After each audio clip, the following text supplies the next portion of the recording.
28절로 34절입니다. 심판 경고에도 아랑곳 않고 여호사밧과 아합은 연합하여 길르앗 라모 전투를 단행합니다. 아합은 아람을 칠 자신감이 충만했고 이 기회를 길르앗 라못을 탈환할 절호의 기회로 여겼습니다. 그는 이전에 아람과의 2번 전투에서 다 승리했을 뿐 아니라 길르앗 라모 전쟁 전에 있었던 카르카르 전투에서 강력한 군대와 전투력으로 아수르에 맞서 승리를 거뒀기 때문이죠.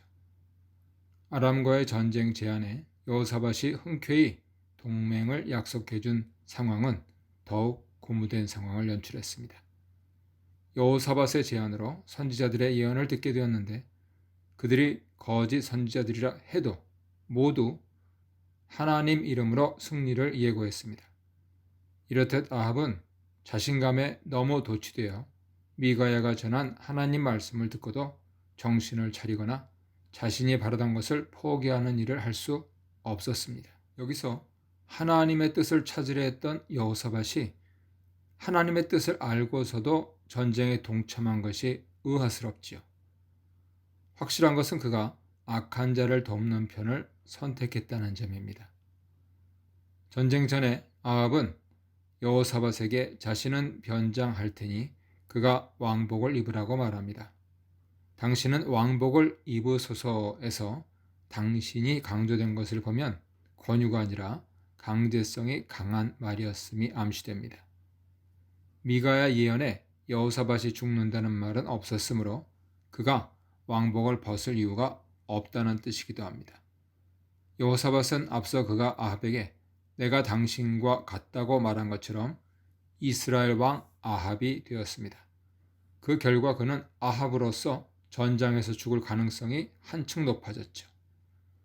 여호사밧에 대한 아합의 요구는 여호사밧에게 이스라엘 왕의 자리를 대신하게 함으로써 아합에게 임할 수도 있는 화를 피하려는 미신적인 행동이며 비열한 장꾀입니다. 미가의 말을 곧이곧대로 믿지 않았음에도 불구하고 자신이 죽을지도 모른다는 두려움에 사로잡혔음을 볼 수 있죠. 그는 적군이 여호사밧을 자신으로 오인하기를 바랐고 이는 그대로 이루어집니다. 그러나 아합은 자기의 술책으로 하나님을 속일 수 없고 자신의 목숨을 스스로 구할 수도 없다는 것까지는 깨닫지 못했습니다. 여호사밧은 아합 대신 이스라엘 왕 노릇을 하게 되어 죽을 위기에 빠지지만 하나님의 기적적인 도움으로 목숨을 건집니다. 아람 왕은 아합의 침략에 이스라엘 왕만 공격하라는 전략을 폈습니다. 이런 계획은 과거 압살롬의 모사였던 아히도벨이 다윗만 죽이자고 한 전략과 마찬가지죠. 우두머리만 제거하면 남은 백성은 제압하기 쉽다는 논리입니다. 아람 왕의 공격은 개인적인 원한에서 비롯되었다고도 볼 수 있습니다. 그가 아벡 전투에서 아합 군대에 쫓겨 골방에 숨은 일과 목숨을 구걸하던 수모를 되갚고 싶었을 것입니다. 왕의 명령에 따라 아람 병거 지휘관들은 크고 작은 자와 상대하는 데 시간을 허비하지 않고 아합의 위치를 확보하는 데 주력했습니다. 그러던 중 왕복을 입은 여호사밧을 발견했고 그를 이스라엘 왕으로 생각하여 공격하려 들었습니다. 이때 여호사밧은 놀라 소리를 질렀습니다. 그러자 놀랍게도 적군은 그가 이스라엘 왕이 아님을 알아차렸습니다. 그러고는 그를 뒤쫓는 것을 그만두고 아합을 찾으러 돌아갔습니다. 이런 기적적인 상황은 우연이었을까요? 그렇지 않습니다. 여호사밧이 소리 지를 때 하나님이 그를 도와 적군들을 유인하여 감동시키사 그를 죽이지 않게 하신 결과입니다. 감동시키다 수트는 유인하다는 뜻이며 2절에서는 권하다로 번역된 히브리어 단어입니다. 아합은 여호사밧을 유인하여 전쟁에 동참케 하여 그를 죽음의 위기로 몰아갔으나 하나님은 아람 병사를 유인하여 여호사밧을 죽음의 위기에서 건져주셨습니다.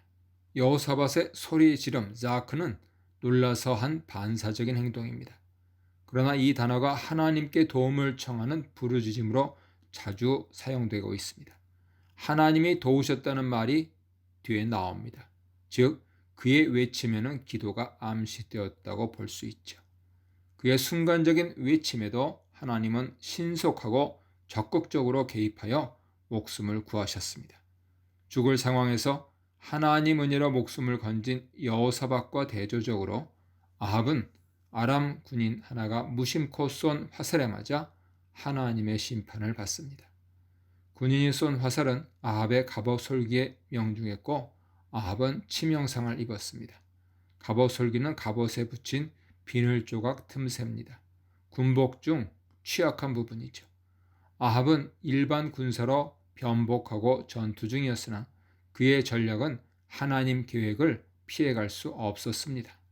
아합은 수아에게 자신이 부상당했음을 알리고 전장에서 자신을 데리고 나가라고 명합니다. 그러나 전투가 맹렬하여 병거가 빠져나갈 수 없었습니다. 그는 어쩔 수 없이 아람 군사들과 대치했고 그러는 사이 상처의 피가 흘러 병거 바닥에 고였습니다. 결국 그는 해질 즈음 군대가 후퇴할 때까지 버티다 죽었습니다. 아합의 죽음은 결과적으로 미가엘을 통한 예언이 하나님에게서 나온 것임을 확증해 주었습니다. 미가야가 참 선지며 나머지 선지자들은 거짓 영으로 예언했음이 밝혀졌습니다. 미가야를 모욕했던 시드기야가 골방에 숨을 것이라는 예언도 곧 이루어질 것입니다. 아람 왕의 전략은 좋았으나 아합을 찾는 데는 실패했죠. 활 쏜 병사 역시 아합을 조준한 것이 아니었습니다. 아합은 아람 왕과 그의 군대의 공격 목표이기 전에 하나님 심판 표적이었습니다. 아합의 죽음은 이와 같이 순전히 하나님의 섭리와 능력 안에서 성취되었습니다.